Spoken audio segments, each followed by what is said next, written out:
aka Strangely Literal. And I'm Alan, and this is Shadows and Shamblers. Please stand as you are able for this week's reading from the Book of Shadow. I believe everything. Now you may be seated. This week, we're talking about the entire first season of American Gods. So what did you think? You know, for such a short season of TV, I think they did a really amazing job telling their story. I'm not very happy with where Shadow ends up overall, but I am looking forward to season 2. I think they set it up really nicely. What do you think? I definitely agree. Although I think it's less that I'm unhappy with where Shadow ends up and more that I'm unhappy with how they got him there in the second half of the season. I loved what they expanded from the book with Sweeney and Laura, but I wish it didn't feel like it came at the expense of Shadow's character arc. But I'm fairly optimistic that season 2 is going to correct course on that, just based on sort of like the plot structure from the book and where I think it's going. I would agree with all that. You know, after talking to those editors and it seemed like they shifted gears midway, I think a lot of the writing effort just lost its focus on him. I still think that a lot of it has to do with just timing, that basically they had the story that they wanted to tell with Laura and Sweeney, and they had already gotten through Shadow's emotional and character progression, and then they were like, oh shit, we need to prolong this for 4 more episodes. Right. You know, and they couldn't just sort of leave him out of those episodes and then bring him back later. So it ended up being kind of a structural problem that caused a character problem. Yep.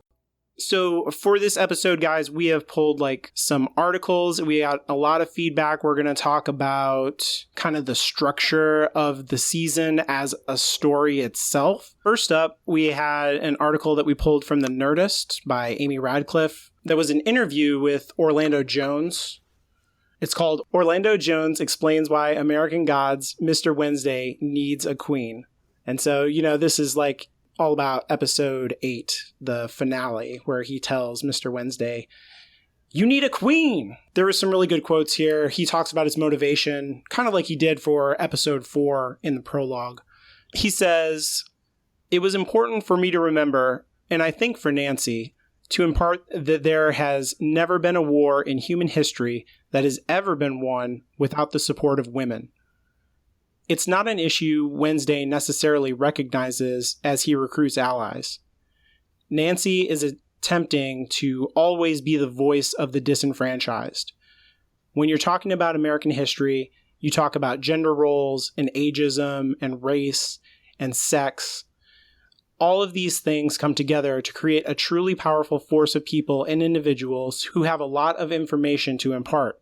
But we consistently say that isn't important, as we watch bodies of men make decisions on behalf of everyone, as if the disenfranchised don't have an opinion or that they don't have anything to bring to the table because they couldn't possibly understand how intricate things are. I love that quote. I love the way it highlights the idea that Nancy is trying to get Mr. Wednesday to be more inclusive in recruiting people to the war, and Wednesday is basically just so focused on finding him and people who he can easily identify with, like Chernobog, and getting them on board.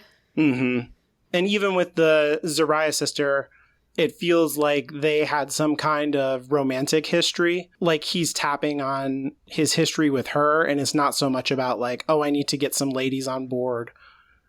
It's just oh, I could easily persuade you.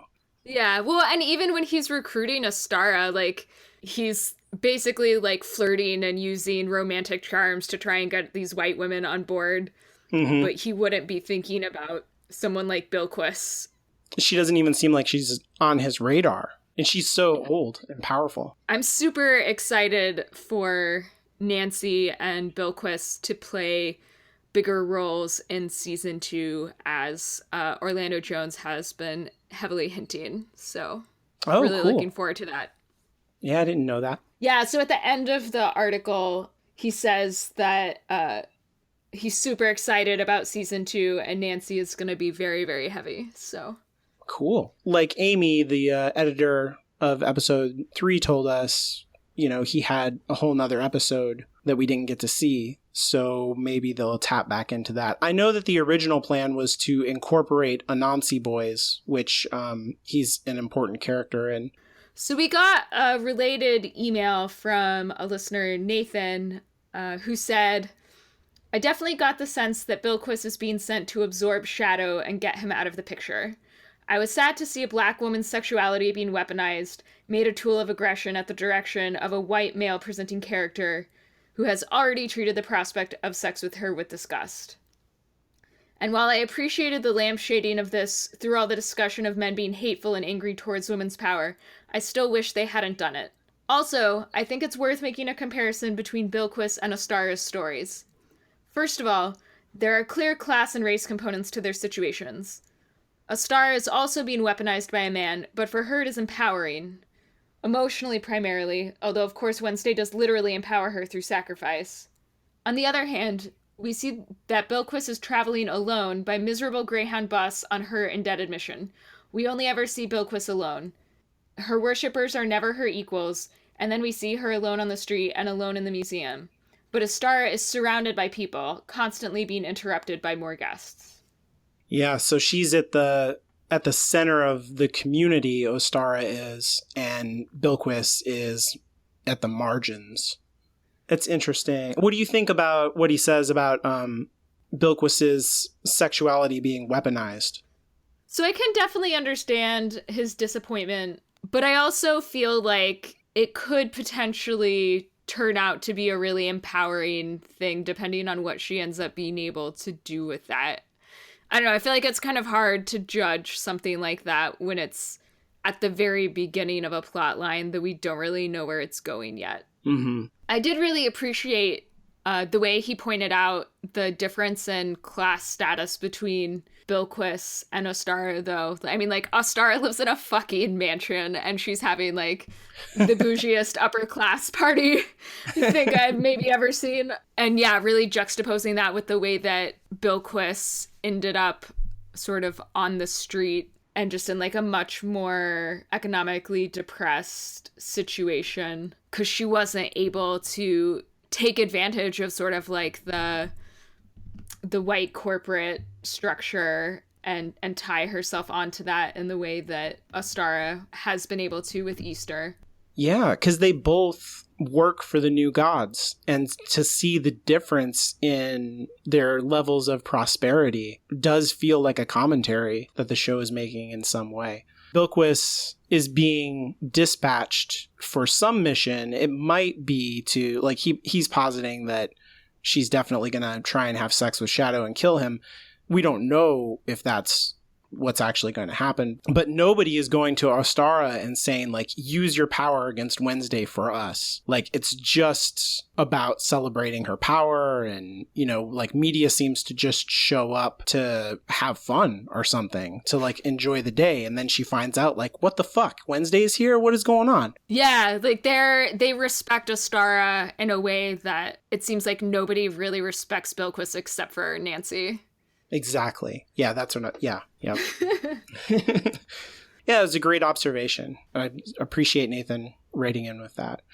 I wanted to get into the structure of season 1 overall. I was trying to think of the story of season 1 and trying to identify like a protagonist, an antagonist, how their conflict locks, and just try to figure out whose story season 1 is, because I think the way that we've been analyzing episode to episode, we're kind of assuming that this whole thing is Shadow's story. And when I look at this first season, it doesn't really line up for me.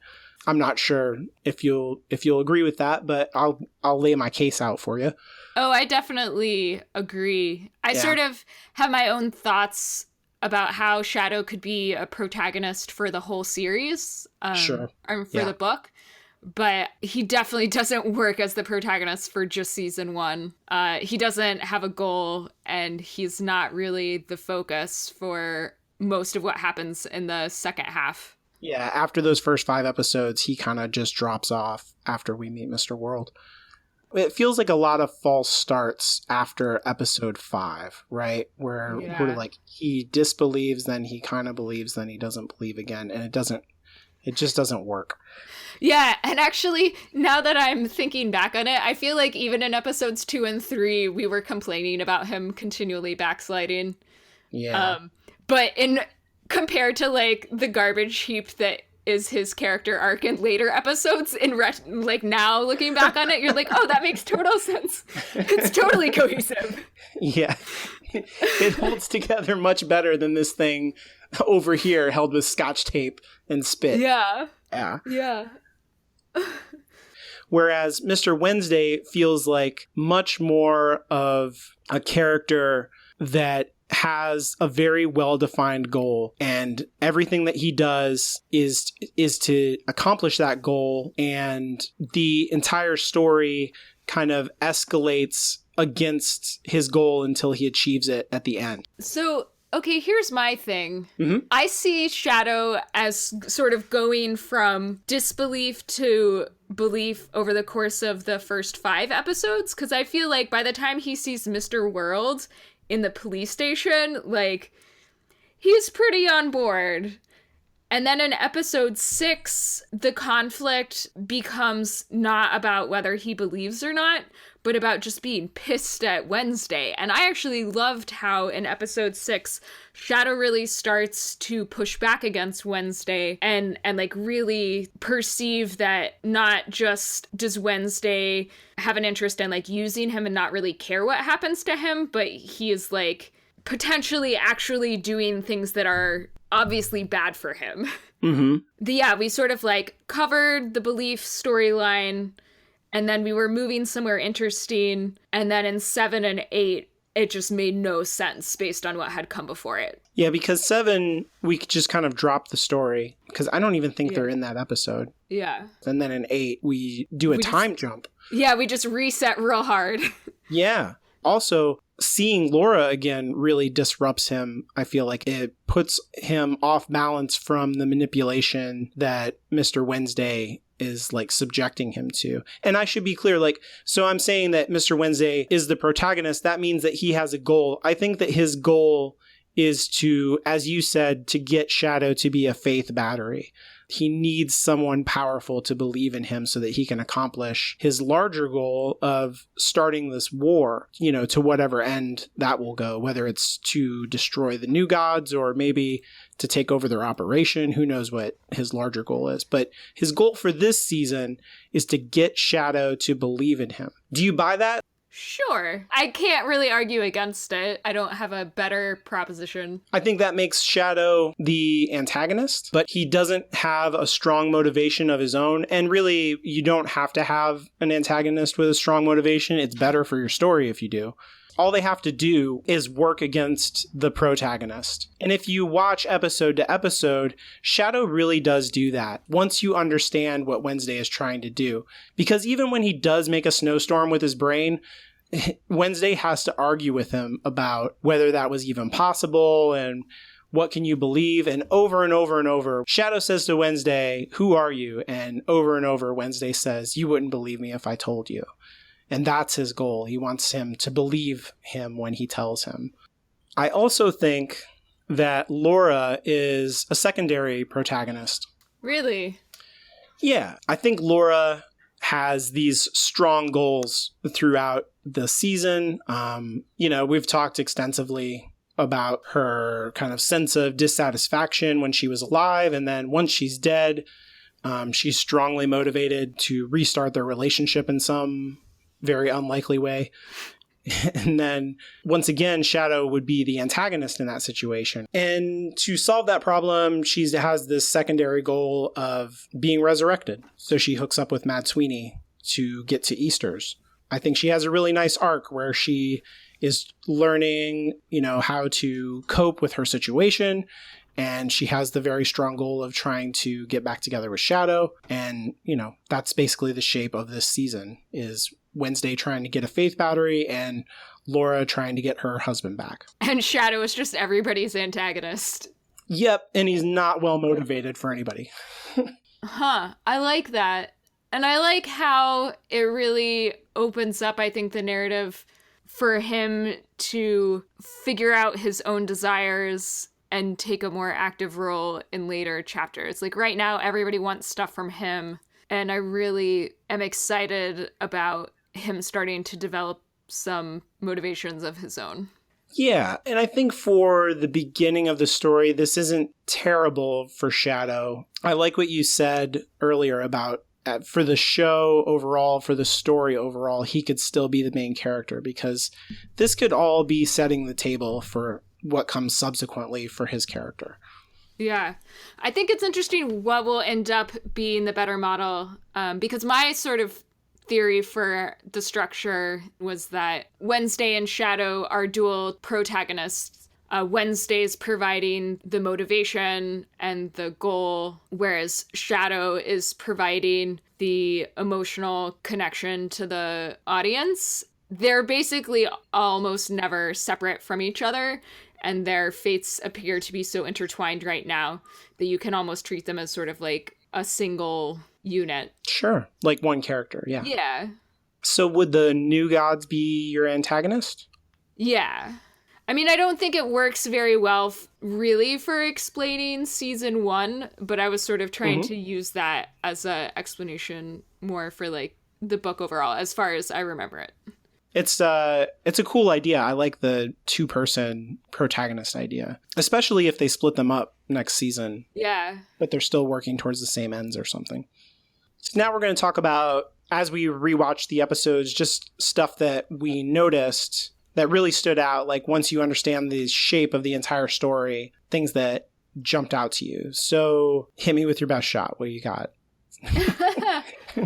So when I started my rewatch, I started with episode 3 because when I was initially watching, my boyfriend had watched episodes 1 and 2 with me, and then I ended up getting ahead to watch for the podcast. And so he wanted to just start where he had left off at episode 3. And so I actually started with the Mrs. Fidio prologue that was supposed to be the initial prologue for the whole show.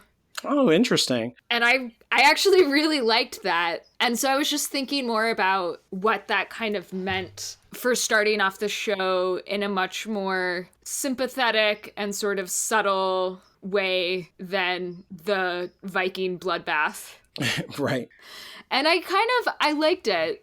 I also kind of like starting with the Viking prologue in the sense that Odin plays such an important role. And so I think in some ways it makes sense to start with Odin, even if tonally that's not a great match for the rest of the show.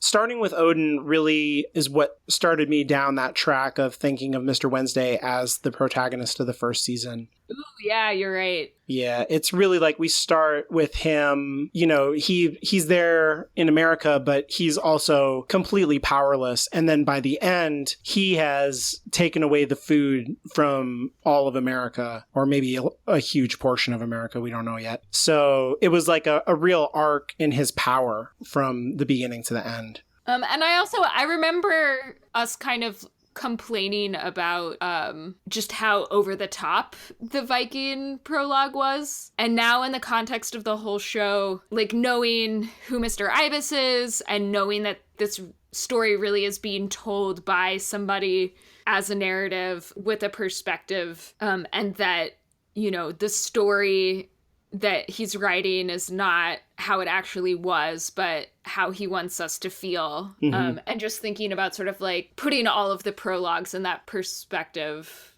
like, it just makes you think about, yeah, like how much of what we see is accurate versus how much of what we see in all of the prologues is Mr. Ibis's perspective on it. Yeah, and I kept thinking about that 7th episode where we take a deep dive with Ibis telling Sweeney's story and Essie's story when I watched the first one. And I remember how thrown out I was by the Viking prologue. And then when I rewatched it, I was like, oh yeah, this isn't quite as crazy as all the stuff that happens in episode 7. This totally fits in with this show. I feel very comfortable. Yeah. I thought the series premiere, I liked it much better. Oh yeah. having watched all of season 1. Like, it didn't feel jarring or weird at all. And so the other thing that I thought was funny about the Mrs. Fidel prologue, when we first watched that episode, I made such a big deal about the role of, like, fire escapes, because there's that, like, amazing fire escape visual with Mrs. Fidel and Anubis, you know, climbing up to the like, sandy, Heart Wayne station. I don't know what you call it. Like, the desert scene. And then you have the mystical fire escape that Shadow uses to get to the roof to go visit Zoraya Polnochnia. Nice. Yeah. Well done. First try. No outtakes. And I would remember, like, I was trying to make something out of, like, the role of fire escapes in this episode, but they were actually supposed to be in completely different episodes. Oh, yeah. I don't think I would have picked that out as being significant if they hadn't been, like, right back to back in the same episode. Mm-hmm. So that was just, like, some weird convergence. When you put that in the notes, too, I noticed, like, I thought about it, the transition that Mrs. Fidel, like, she has to walk all the way to her judgment. And then it seems like Laura is, like, there on the street, and then just pop, bam, she's, like, in the desert with Anubis. She didn't have to walk anywhere. Oh, yeah, that's a good point. It's like, what the hell, man? Like, why does she get the express travel? I don't know if it's because, like, especially if you compare those two afterlife experiences, it looks like when Laura goes there, like the photographically negative version of Mrs. Fidel. Like, there's all these pinks and blues and browns when Mrs. Fidel is there, and then it's all like greens and navy blues and blacks when Laura is there. So it's all inverted, and Mrs. Fidel has to walk her ass off, and Laura just gets to pop in. I mean, maybe it's not about effort and exercise. Maybe it's about, I mean, like, dying is a transition, right? And so going through this journey to get there, in a way, is probably, like, more comforting and easier to, like, process emotionally and mentally than just sort of popping in suddenly. Oh, that's a good point. So it was, like, part of her reward. Yeah, and there's, like, a ritual aspect to that, right? It's like a pilgrimage. Mm-hmm. Whereas, like, Laura has no sense of piety or respect for any of that, so she gets to take the teleportation express. Something that popped out to me in the first episode when I was rewatching it was the technical boy when we meet him. We know from the later episodes that he was sent there. He didn't just decide to go intercept Shadow, that Mr. World sent him to deliver a message. Wait. Yeah. So do you think the message he was sent to deliver was basically the conversation that they had, and then Technical Boy went rogue when he decided to physically attack Shadow? Yeah, because he seems like he doesn't want to do the job that he's doing. And I think he doesn't have any respect for Shadow because Shadow's just another human. So I don't think he was sent there to try and kill Shadow or beat him up or anything like that. Because later on, when Media pulls him into the same situation, she's like, you fucked up and you're going to fix it. So that was clearly not what he was supposed to do. But it did make me think that the New Gods send out the technical boy to deal with black people. Like, oh my god, you're totally right. Because Shadow and Bilquis both get the technical boy treatment, whereas, I mean, I guess Media also reaches out to Shadow, but that's true. Kind of, again, tried to clean up technical boy's mistake. But yeah, but he's like definitely in charge of Bilquis. That seems like to be his entire situation. Like, he's the boss of her. And I wonder if that's what they were planning for Shadow. Like, hey, co-opt this guy, flip him over to our side and send him back to Wednesday and he'll feed us information. I mean, I wonder how much of it is a race thing and how much of it is just that technology is the easiest tool to co-opt people. And, like, Bilquis and Shadow are the only people that we see being really co-opted. Yeah, it might be a coincidence. Yeah. I was like, oh, that's kind of weird. I would say maybe it's not that Technical Boy gets sent to deal with the black people. I think it's that, like, Technical Boy gets sent to deal with, like, the low-level people who they're manipulating via technology. But it just so happens that all of the low-level people that they're manipulating are black because the white gods have this like higher standing, or they've like already bought into the system and are already being elevated by the system. Right. Like with Ostara and With with Ostara. Vulcan. Yeah. So it's like all the people who like aren't already being benefited by the system as it stands are the Black characters. Yeah, that's interesting. I hadn't thought of it that way either. So I have no idea if there's anything actually here or not, but I wanted to talk a little bit about the moon coin that Shadow gets from Zoraya Polnochnia, and the sort of like sun moon imagery contrast thing that might be going on. So basically, Shadow gets the coin in episode 3 and then has the checkers rematch with Chernobog and wins. And so, even though I hate this, and this is like one of the things that I complain the most about, like maybe the moon coin helped him win, but then like it disappears. Like we haven't seen the coin itself or like any reference to it or any reference to sort of like Shadow's luck. Do you think the coin is going to come back? Do you think they just forgot it existed? Is there anything to the idea that like Sweeney gave him the sun coin, but like his name is Shadow Moon, so it wasn't meant for him. So then he ended up with the moon coin instead. Like, is there, and now like his wife has the sun and he has the moon. Like, I don't know. Like, I kind of want there to be something there, but I don't know if there is. I feel like I'm playing your role now. You're looking just, like, so reading deeply. too much into things. Yeah. Yeah. I think a lot of this is like legacy from the book. Neil Gaiman is so good at the set him up, knock him down kind of style of writing. Like it feels like a magic trick when you're done with his book. You're like, oh shit, like everything, it's like clockwork. But part of the reason for that is because he sets up things really, really early. And then he gets you like super engrossed all along the way and you forget about it. And then at the end, he's like knocking them down. Boom, boom, boom, boom. And you're like, oh shit, this is amazing. And it's like, no, I just made you forget. I distracted you with my other hand for a while. It's like a coin trick. Okay, so what you're saying is I should just sit on it. They're doing different stuff with the coins, right? Like the sun coin does the same thing in the book functionally, where it brings Laura back to life, but there's not a fight over it like there is in this one with Sweeney and Laura. It's not so central to the mechanism of the plot, which I really like that it is in the show. And I wish that the moon coin was more important. But yeah, the coin did not matter very much in this season, and I wish that it had. One of the other things that I really liked was going back to episode 3 during the bank robbery. You actually get to see Mr. World peeking in on them as it happens. Yes. And then that sort of comes back in episode 5 in a really cool way. Yeah, in the closed circuit camera system, right? Yeah. Yep. Yeah, exactly. You can actually see him standing there. I also really like, I think it's in episode 6 where they're having the fun road trip with Salim and Sweeney and Laura. And I think Sweeney says something like, it smells like someone took a shit in the back of this taxi, and Salim says someone did. And I think the first time when I was watching that episode the first time through, I was thinking like, oh shit, like Salim had some adventures between when he left the gym and when he showed up.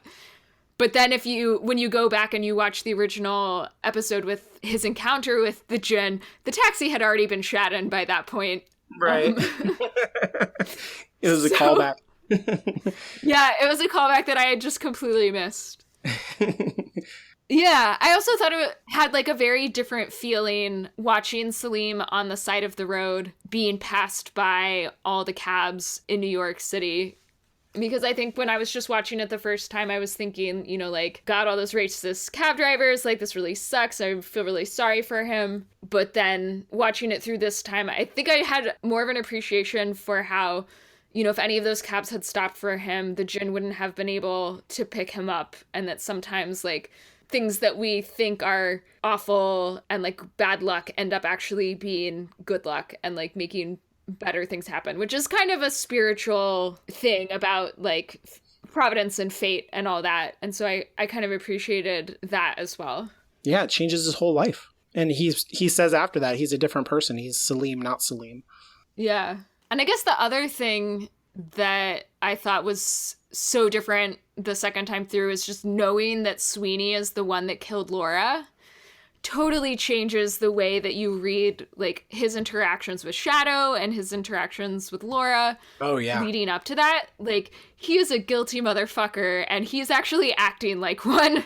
You just don't know the first time through. Totally. Especially the first time that they meet. It's so different when once you know that. He seems desperate to tell Shadow, like, get out of here. Like, stop dealing with this guy. He will ruin your life. Yeah.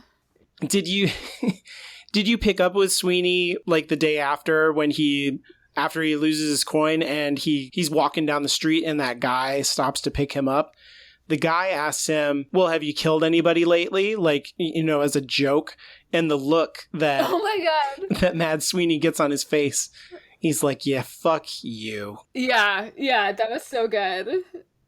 I just appreciate everything about Sweeney so much more after episode 7. And you see all of that stuff baked into his performance. It's so good.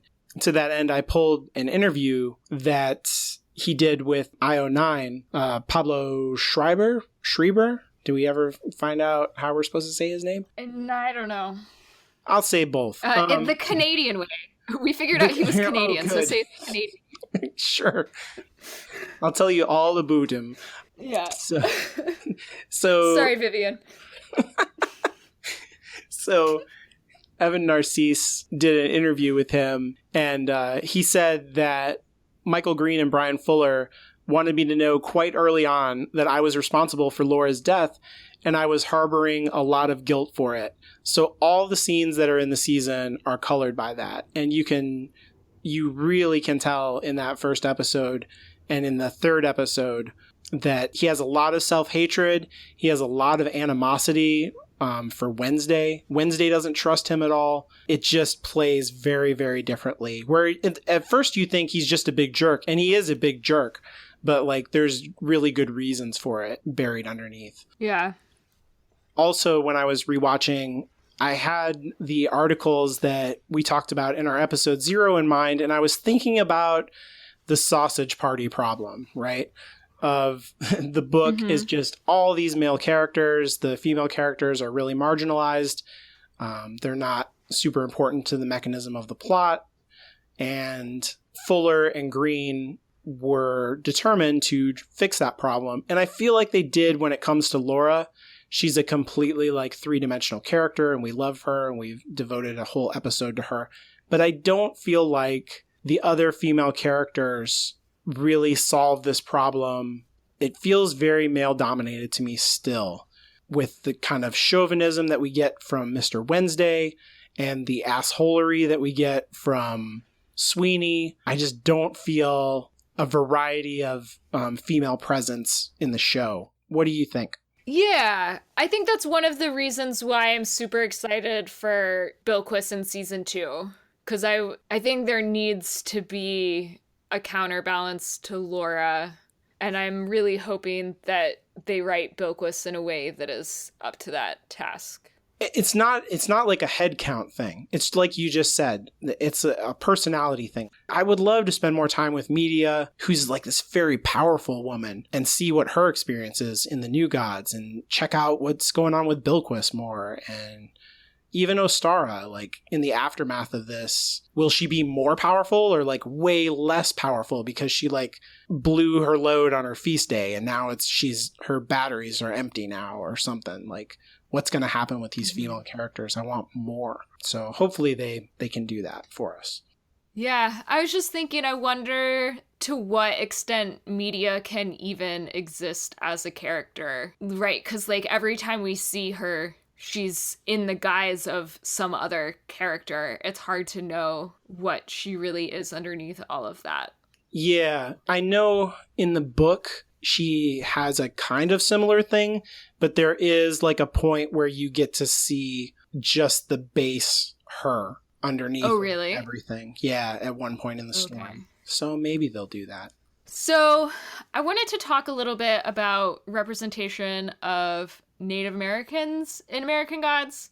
So there's a conversation on Twitter started by @KanteZuya who said, dude, season 1, episode 5 of American Gods is so fucked and anti-native. This whole show is anti-native. Where the fuck do I even start? There's like nobody non-native critiquing how blatantly anti-native and problematic the show is. Are they that unfazed by it? The commodified native imagery fucks me up. The fucking plot surrounding native people and anti-native narrative fucks me up. The plot of non-native people literally erasing us and then physically becoming us, all while using our imagery and spirituality, fucks me up. It's a literal physical and metaphorical consuming of the other, where in the past, primitive, dead, dying, free to replace, and either our gods left us or we left them, and that justifies and explains our genocide. It's our fault. We only exist to be replaced. I hate this fucking racist colonial-ass storyline. How the fuck do you have a story about American gods without Indian people on our land? So yeah, I read that and I was like, oh, that didn't even really occur to me and is such a good point. Yeah, you're kind of referring to that prologue of episode 5, the animated prologue, where we get to see the native people of America. And I think we pointed this out in the episode, but I think you correctly pointed out to me that I was saying that, oh, it's interesting that these native people have no voice. They never get to speak for themselves. And then you were like, yeah, but it's that way with the Vikings. And I was like, oh, right. I mean, there's definitely an issue with time. And I think what's being depicted in that prologue is way older than the other stuff that we're seeing in some, and also I still don't really get that prologue. So it's hard for me to be super angry at something that I fundamentally on some level I'm just really confused by. I think what's more obviously problematic to me is just the lack of more recent native gods and stories, right? And the way that, native imagery is totally co-opted into the opening credit sequence, and the way that the buffalo is used as a symbol with Shadow. I'm much more ready to critique the show in the way that it's handling that and sort of the native cultures that were existing at the time of European conquest and expansion. We don't, because it's not they're who the hell knows what humans were 20,000 years ago. Yeah. There wasn't writing in any culture that far ago. So everything is just so full of conjecture regardless of where it is. Yeah, and the thing that they're adapting from the book there is really explicit about that, how all of this is lost to time and no humans even know about this story of the first crossing and who they worshipped. And so, Neil Gaiman has total license to do whatever he wants, and he's just building kind of a parable about the themes in his book with that particular coming to America part.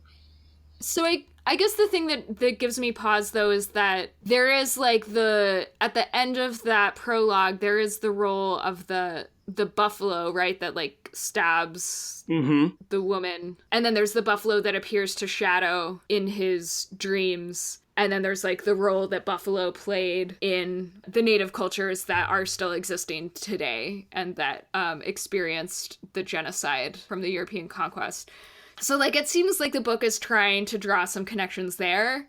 I don't really know enough, and I haven't thought about it enough to critique what it's doing, but I think it's definitely worth thinking about. Yeah, and then if you notice in episode 4, when Laura has to use the shuffling machine, her boss is a native, and she works at a casino, which is a little bit of a stereotype. And there will be native people in the show in the future because it's a big part of the book. In the book, Shadow is not quite so explicitly black, right? He's described as mixed race, and some people think he's black and some people think he's native. And so I think we're meant to think that Shadow himself might be a native character in the book. He's not coded as native, in his traditions or like his mannerisms or, the things that he cares about or anything like that. In the book, he's coded in a very blandly American way, very middle of the road, pretty much white. And then the other characters who are native are very much coded native, where their political outlook, is influenced by their race, their jobs, where they live, and just their entire attitude towards the general white culture in the book are all very heavily influenced by their ethnicity. And I don't know if the show will do that, but there's going to be plenty of opportunity to further explore Native people on American Gods. But so far, I'm also not super happy with it. The white buffalo is not in the book, so that's a choice that they made. And the white buffalo recurs, like you said, all those other times. It's also on that farm that they go to when Salim takes off, although it's dead. It could be the same buffalo. I kind of want it to be the same buffalo all the way through, but I guess we'll see. And then the Thunderbird in the opening really bothers me. I don't like that. That's like the last image we see, and I've never liked. Like, I understand where she's coming from because there is a really problematic narrative that's like very mainstream today that like modern Native people don't exist, that they've been like pushed to the reservation, they don't get attention or resources, they don't matter. Natives used to live here and now it's just full of like white people and immigrants and descendants of slaves. It like obviously erases all of the Native people who are still currently existing here. And so like I understand trying to push back against that narrative, but I feel like the prologue in episode 5 is about something really different. Like it's not about the Native people who were erased by European genocide and colonization. Like the people that were in the Americas 15,000 years ago, like they actually don't exist anymore. Like none of the cultures that existed 15,000 years ago exist anymore. Like the Proto-European, the Proto-Asian, like I can see how it kind of echoes the problematic narratives, but it doesn't strike me as particularly problematic itself. I don't know if that makes sense. No, that totally makes sense. And I agree with what you're saying. And I don't agree with the premise of the argument that's made that story is somehow, like justifies anything about the European invasion and imperialism and wipeout, the genocide of Native people. It's not about that. Like, I think that prologue is very clearly about the gods and how vulnerable they are, and it's world building. Yeah. No, I'm really glad though that this has been brought to my attention because it like wasn't even really on my radar, and I think I'm going to be looking at depictions of Native people and sort of looking at either the inclusion or exclusion of Native gods in the story much more critically because of this conversation. It's only right to criticize our pop culture and have it reflect our society. That's totally what people should be doing. I did want to point people to our website, shadowsandshamblers.com. We do have a section of the website devoted to reviews, kind of a written blog. And now that we've gotten to the end of the first season, we see that everything is pointing towards the House on the Rock. And I don't know if all of our listeners know that the House on the Rock is an actual place in America. And I live near it, and I visited there not too long ago.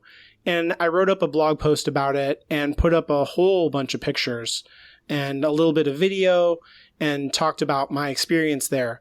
I'll put a link in the show notes. So if you have never been to the House on the Rock or didn't know that it was a real place, that will give you kind of a glimpse into where we're probably going to start season 2 and give you like a little bit of a context for the book and for season 2. And it was a crazy place, but it was a fun visit. Okay, so now we're going to talk about our favorite and least favorite episode or scenes of the season. So we'll start off with the bad and end with the good. So Alan, what was your least favorite? I think the finale for me, it just like bungles the whole Shadow arc. We talked about it in the episode about number 8, how he seems to be like out of it somehow and he's not fully in control of his ability to make decisions. And so I don't buy his suddenly having faith. I like how it sets up the next season, but I feel like it completely sacrifices the integrity of Shadow's emotional arc. It's disappointing.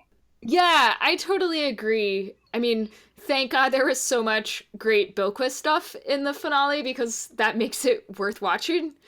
I mean, we talked about this earlier in the episode, but just like everything that happens with Shadow in this episode doesn't really make sense as building on what came before it. And so it doesn't feel satisfying or true to his character.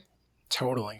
So what about your favorite? Oh, that's episode 7, the Essie episode. I can't even make it to the point where Essie is a little girl without just starting to cry. It's messed up. Like, I know everything that's coming. Like, I think the first time we get an out of focus shot of Mad Sweeney with his shirt all open and he's like, hey, how are you doing? You're gonna die. I'm like, oh God, Mad Sweeney, don't.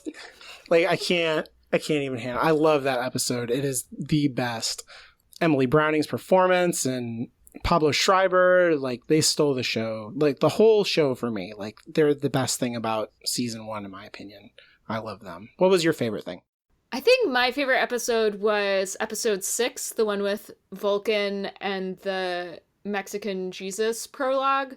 I know a lot of people thought it was heavy-handed, but the metaphors totally worked for me, and the social commentary, like, really hit me pretty hard. And, like, some of that is probably my Buffy roots, you know, the, like, metaphor monster thing is something that I really appreciate. And I really liked the way that the conflict between Shadow and Wednesday was developed in that episode, too. Like, we're really starting to see Shadow become more confident, like, moving around in this world and starting to confront Wednesday and really stand up for himself.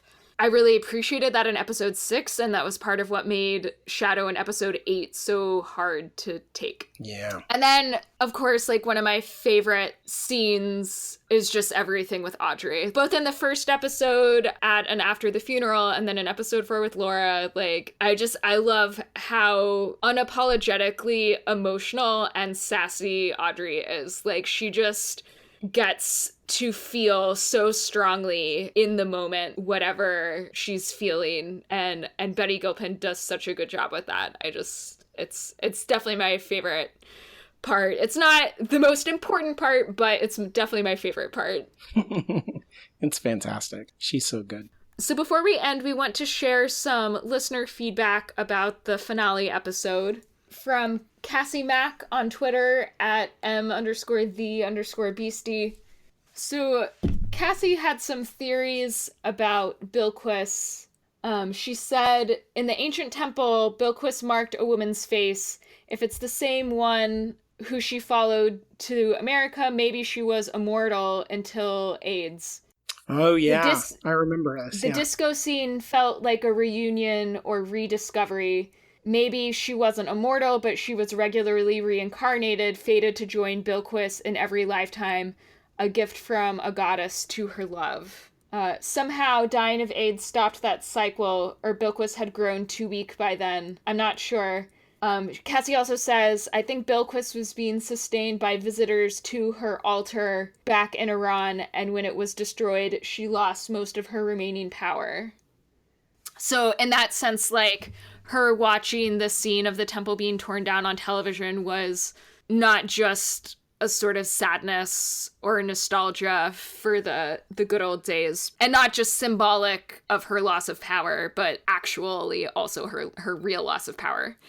It's so interesting to point out that scene because they do linger on it where she takes somebody aside in that orgy scene and kind of anoints this woman. And I'm not sure that it's the same actress. I remember this now that we're reading it, and I wanted to pay attention to it, and I forgot. Sorry, Cassie. But I love the theory that either this person was immortal or like fated to be reincarnated, or maybe got thrown up into the vagina nebula and then drawn back out in some way. You know, like clearly this person was important to Bilquis, and it seems more important than just a worshiper. Yeah, it seemed more personal. So Cassie also had some comments about Airhead Shadow at Ostara's party. She said, I think this is intentional, as it's quite obvious and pronounced. Like a light switch, the moment Easter touches him through to the end of the episode, he seems smitten and stoned. I noticed something similar after Wednesday's roadside exorcism. Shadow seemed intoxicated. A side effect of contact with gods? Interesting. I'm trying to remember the roadside exorcism. When was that? So that's when Wednesday pulls out like the little tree parasite. Oh. Yeah. Oh, yeah. Yeah. I would say that's more like a side effect of having someone's like hand literally inside. Or I guess he was like mystically pulling the like summoning the tree to his hand. He wasn't like digging around as such, but yeah. He does seem to like have he holds him and puts his hand on his chest and he says like shh, and there's like a really powerful like sound effect and the music changes in that moment. Okay. So maybe there's something going on. I like that idea. That's so creepy though, because then that's like a white woman putting the whammy on him in like a really gross way. Yeah.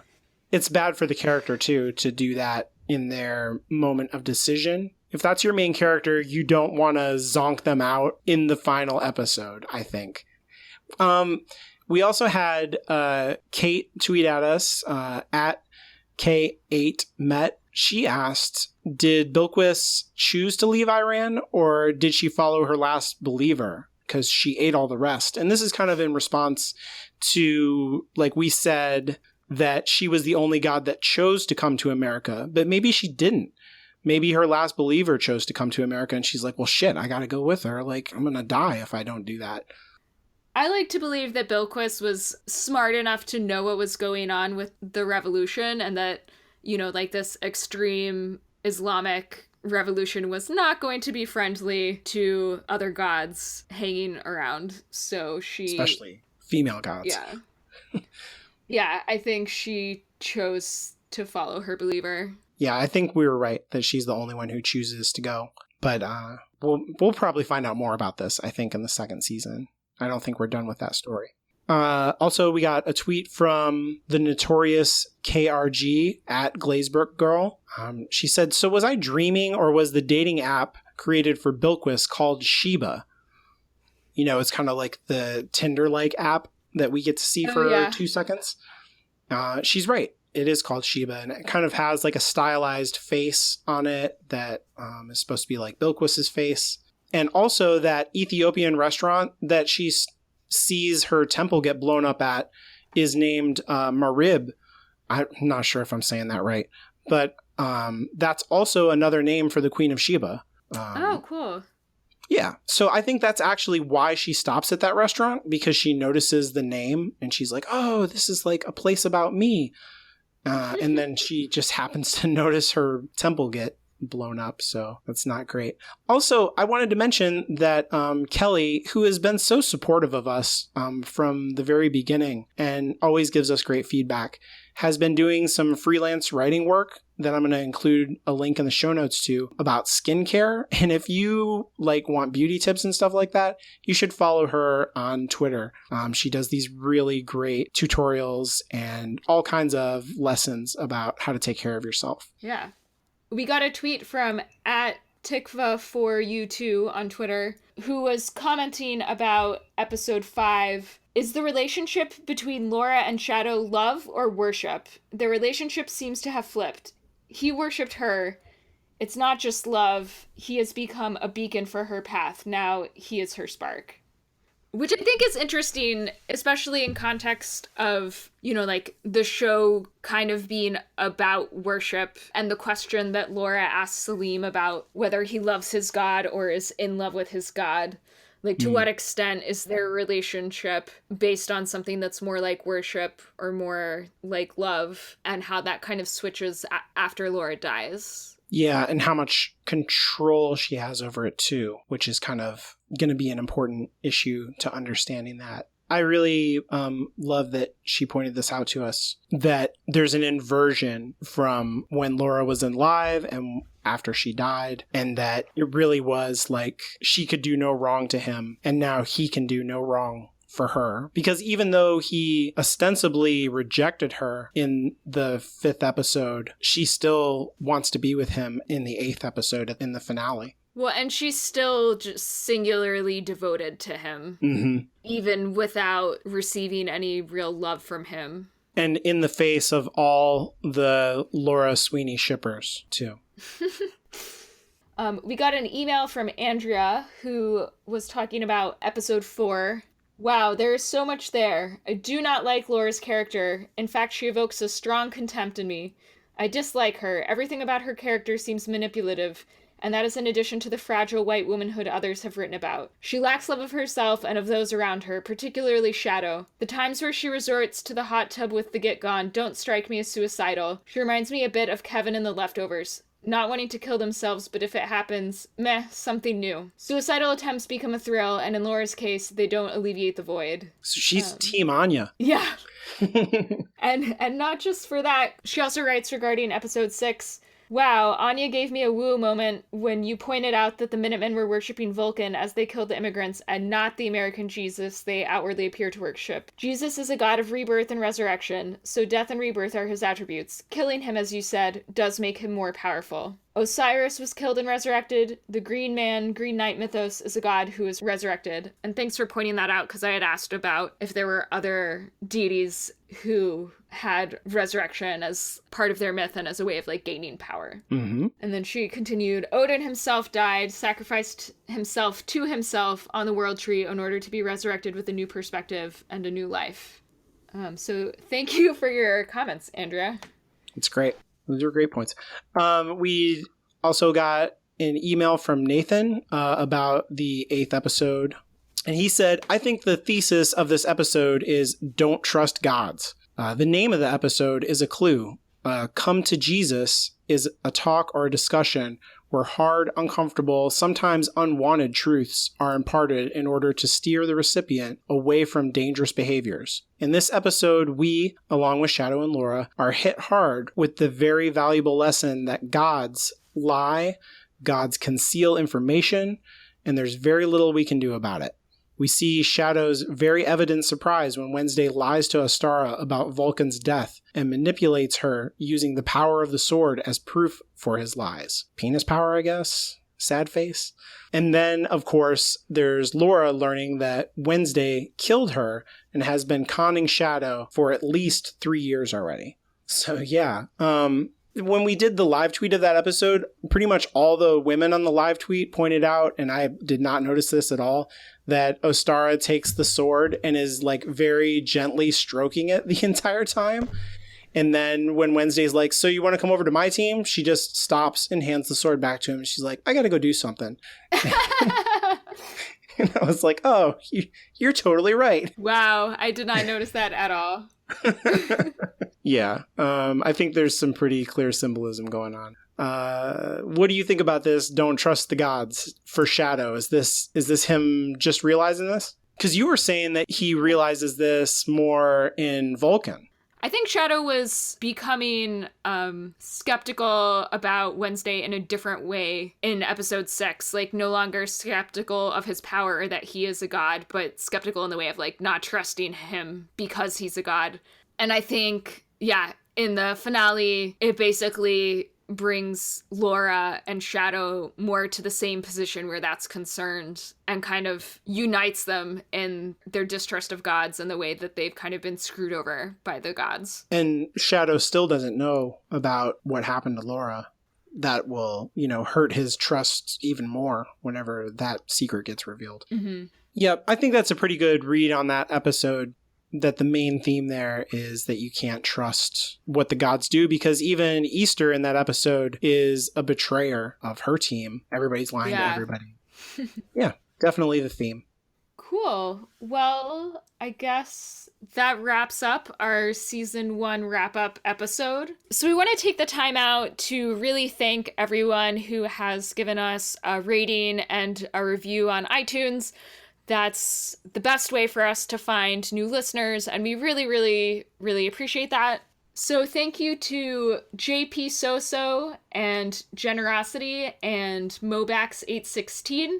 And thank you also to Mandy Kay, who is the host of Pop Culturally Deprived and 30 Second Chew. Thank you to Other Blue Girl, who is the host of Famished and Feasting and Lay Back and Think of England. And I believe also Wonking Out and the Detective, the Doctor, and the Woman. And thank you to also Gypsy Book Nerd, who is also a host on Wonking Out and the Detective, the Doctor, and the Woman. And thank you to JLMO, who is the host of Clockworks and Way Too Seriously. We really appreciate you guys all taking the time to write out some very kind words for us on iTunes. And you can find all their shows in the show notes. So if you want to check out any of their shows, I'll have all of them in there. That wraps up the first season of American Gods and of Shadows and Shamblers. We'll be taking a break from American Gods until we get closer to the premiere of Season 2. In the meantime, you guys should check out our new monthly podcast called Hallowed Ground Storycast. This is going to be a once-a-month show about our appreciation and love for the power of story. So each month we'll pick a book, movie, TV show, or other piece of narrative that has had a big impact on one of us, either me or Alan or both. And we'll do our typical style of story analysis, but we'll also talk more about our personal connections with the work. You can subscribe to us through iTunes or whatever podcast service you use. Our episode 0 is out right now, and our first episode, which is about Buffy the Vampire Slayer, is going to drop on September 1st. Yeah, and it's going to be great. Can't wait. It's going to be so good. And if you have any thoughts on the whole show of Buffy the Vampire Slayer or anything to share about how that show affected you, we're looking for comments to include from listeners, so you can either send us an email or record a voice memo on your phone and send that to us as well. We'll include some of those recordings at the end of the show. So until then, I'm Anya, aka Strangely Literal, and you can follow me on Twitter at Strangely Literal. That's strangely, then Literl. I'm Alan, and you can follow me on Twitter at ChipperAlan. You can follow the show on Twitter at Shadow Shambler and visit our website at shadowsandshamblers.com. You can also visit hgstorycast.com to find out more information about our new show. And if you'd like to leave us feedback, you can visit shadowsandshamblers.com/contact or send an email to contact@hallowedgroundmedia.com. And come join us for Season 2 of American Gods. Tell the believers and the non-believers. Tell them we've taken their podcast and they can have it back when they pray for it.